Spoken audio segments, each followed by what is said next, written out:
읽어주는 교과 다섯째 날 7월 3일 목요일 변경된 계획. 출애굽기 2장 11에서 25절을 읽어보라.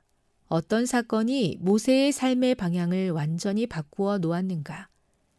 이 이야기에서 우리는 어떤 교훈을 얻을 수 있는가? 모세는 어떤 길을 선택할 것인가? 이집트의 유혹과 왕궁의 쾌락에 굴복할 것인가? 아니면 고통받는 백성들과 함께 고난을 견딜 것인가? 이내 그가 결정을 내려야 하는 사건이 일어났다. 바로가 이 일을 듣고 모세를 죽이고자 하여 찾는지라.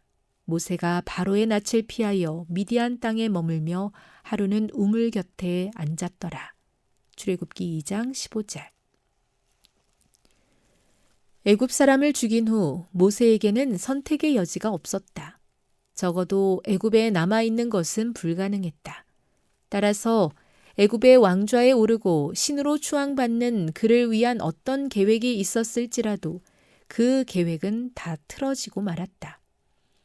모세는 거짓 신이 되는 대신 참 하나님을 섬기기를 선택했다.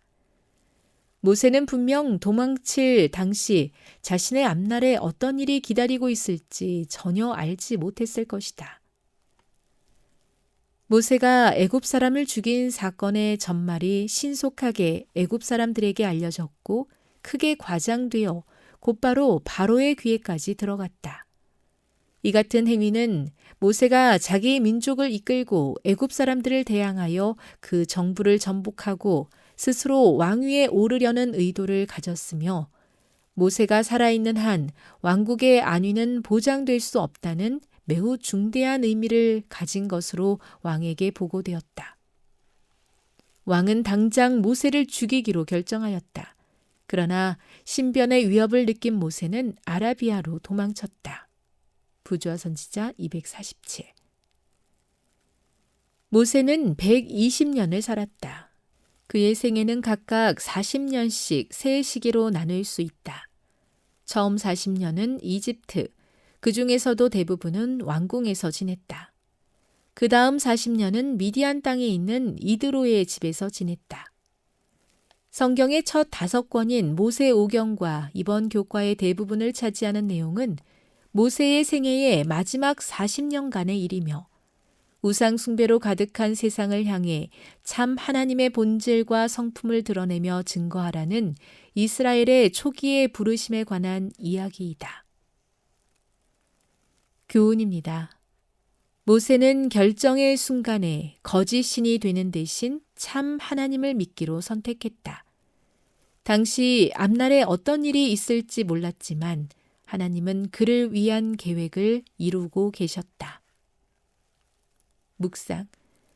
모세가 애굽 사람을 죽인 것이 하나님의 계획이었을까요? 당신의 생각은 어떻습니까? 적용.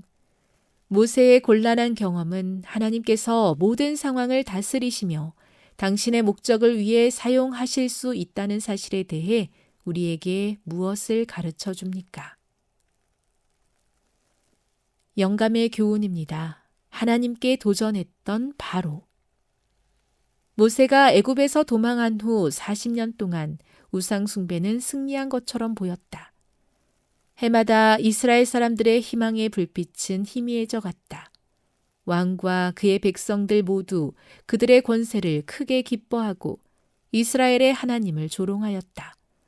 이러한 정신은 모세와 대결했던 바로에 이르러 최고조에 달했다. 바로가 하나님의 명령을 반대한 것은 처음부터 끝까지 무지의 결과가 아니라 그분에 대한 증오와 도전의 결과였다. 부조화 선지자 333.